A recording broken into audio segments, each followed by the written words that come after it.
கிறிஸ்துவில் பிரியமானவர்களே, இயேசு கிறிஸ்துவின் நாமத்திலே உங்களை வாழ்த்துகிறேன். இன்றைய அனுதின உணவிற்காக கர்த்தர் நமக்கு கொடுக்கிற வார்த்தை சங்கீதம் 102 அதிகாரம் 16வது வசனம். திக்கற்றவர்களுடைய ஜெபத்தை அலட்சியம் பண்ணாமல் அவர்கள் விண்ணப்பத்தை அங்கீகரிப்பார். அன்பானவர்களே, இங்கே சங்கீதக்காரன் அருமையாக ஒரு வார்த்தை சொல்கிறார். திக்கற்றவர்களுடைய ஜெபத்தை அலட்சியம் பண்ண. அலட்சியம் என்பது எப்பேற்பட்ட விஷயம்னு கேட்டிங்கன்னா, ஒருவரை அவமானப்படுத்துகிற விஷயந்தான் அலட்சியப்படுத்தும். ஒருவரை கேவலப்படுத்துறது, அடா விடுப்பா பார்த்துக்கலாம் அவன்தானே அப்படின்னு சொல்லி மனிதரால் புறக்கணிக்கப்படுகிறவன் தான் அலட்சியப்படுத்தப்படுகிறவன். சில நேரங்களில் ஒரு வீட்டில் நல்ல விசேஷம் நடக்குதுன்னு வைங்களா, அவங்க நல்லா வசதியாக இருக்கிறாங்கன்னா அவங்களோட சொந்த பந்தத்தில் ரொம்ப ஏழ்மையாக இருப்பாங்க பார்த்தீங்களா, அவங்களெல்லாம் கூப்பிட மாட்டாங்க. ஏன்னா அவங்களை கூப்பிட்டு என்ன பிரயோஜனம் சொல்லுங்கள்? அவங்க கூப்பிட்டு என்ன பிரயோஜனம்?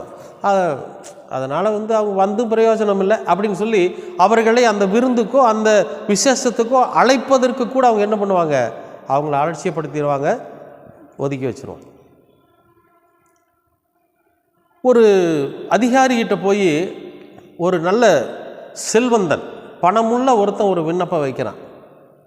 பணமே இல்லாதவன் போய் ஒருத்தன் ஒரு விண்ணப்பம் வைக்கிறான்னு வைங்களேன், இந்த அதிகாரி யாருடைய விண்ணப்பத்தை அங்கீகரிப்பான் தெரியுங்களா? அந்த பணக்காரனுடைய விண்ணப்பத்தை அங்கீகரிப்பான். இந்த ஏழையோட விண்ணப்பத்தை அலட்சியப்படுத்திடும். அட போப்பா, அப்புறம் வாப்பா பார்க்கலாம் அப்படிமா.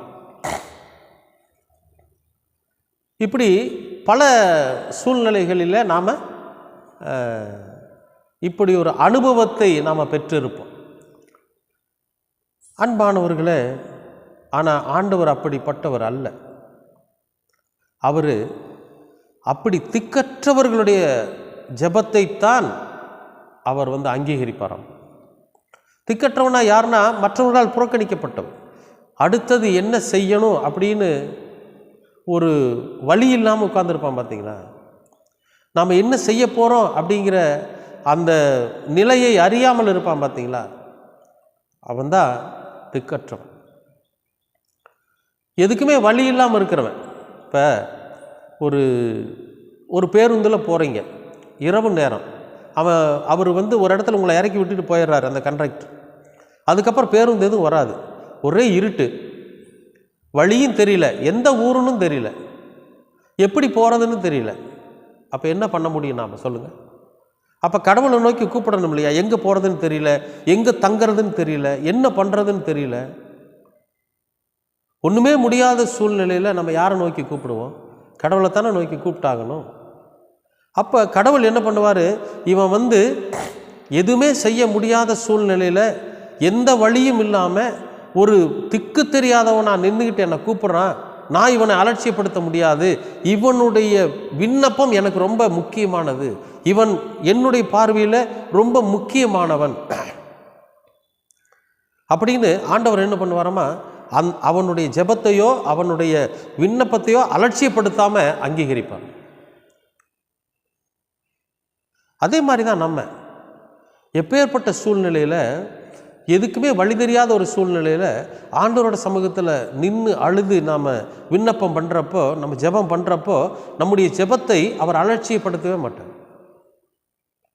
பிள்ளைகளால் கைவிடப்பட்டவங்க, பெற்றோர்களால் கைவிடப்பட்டவங்க, மற்ற உறவினர்களால் கைவிடப்பட்டவங்க, அனாதையானவர்கள், இவர்களுடைய விண்ணப்பத்தை கடவுள் ஒரு நாளும் அலட்சியப்படுத்தவே மாட்டார். ஆனால் நாம் கடவுளை அலட்சியப்படுத்துவோம்.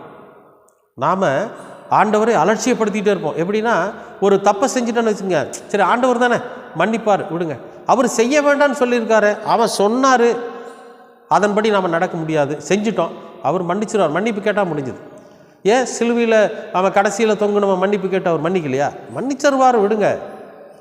ஒரு இடத்துக்கு புறப்பட்டு போகிறேன்னு வைங்களேன், ஒரு ஜெபம் பண்ணிட்டு போகலான்னு, ஜெபம் தானே போகிற வழியில் பண்ணிக்கலாம் போங்க. அலட்சியம். ஆண்டவரை அநேக முறை நாம் அலட்சியப்படுத்துகிறோம் நம்முடைய வாழ்க்கையில். ஆனால் அவர் அப்படி அல்ல. நம்ம அவருடைய பார்வையில் ரொம்ப முக்கியமானவங்க. யாரெல்லாம் திக்கற்றவர்களோ, யாரெல்லாம் அனாதைகளோ, யாரெல்லாம் ஏழைகளோ, யாரெல்லாம் விதவைகளோ, அவர்கள் அவருடைய பார்வையில் அங்கீகரிக்கப்பட்டவர்கள்.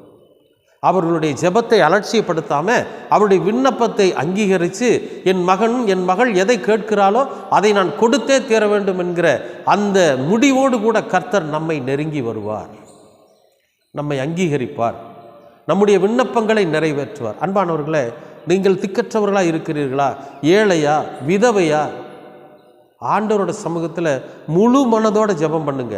இந்த புதிய வருடத்தில், வரப்போகிற வருஷத்தில் கர்த்தர் உங்கள் விண்ணப்பத்தை அங்கீகரித்து உங்களுடைய ஜெபத்தை அலட்சியம் பண்ணாமல் நிறைவேற்றி கொடுப்பார். விசுவாசிக்கிறீங்களா? ஆண்டவர்கிட்ட கேட்கலாமா? அன்பின் பரலோக பிதாவே, நீர் எங்களோடு கூட இருந்ததற்காக நன்றி. நீர் எங்களை ஆசீர்வதித்து வழிநடத்த வேண்டுமாய் செபிக்கிறோம். நாங்கள் திக்கற்றவர்களாய், உதவியற்றவர்களாய், கேட்பாரற்று இருக்கிறோம். ஆனால் நீர் எங்களை ஒரு நாளும் கைவிடப் போவதில்லை. உன் தாயும் உன் தகப்பனும் உன்னை கைவிட்டாலும், உன் பிள்ளைகள் கைவிட்டாலும், உன் சகோதரர்கள் உன் உறவினர்கள் கைவிட்டாலும், நீ அனாதையாய், ஏழையாய், விதவையாய், திக்கற்றவனாய் இந்த உலகத்தில் திரிகிற போது உன்னுடைய ஜெபத்தை நான் கேட்பேன் என்று சொன்ன கர்த்தாவே, உமக்கு கோடான கோடி நன்றி. இந்த நாளிலும் எங்களுடைய ஜெபத்தையும் எங்களுடைய விண்ணப்பத்தையும் நீர் அங்கீகரித்து எங்களுடைய வாழ்க்கையிலும் நீர் நன்மையை கட்டளையிட வேண்டுமாய் செபிக்கிறோம். உம்முடைய கிருபை என்றென்றைக்கும் இருக்கட்டும். இயேசு கிறிஸ்துவின் வழியாய் கேட்கிறோம் நல்ல பிதாவே. ஆமேன்.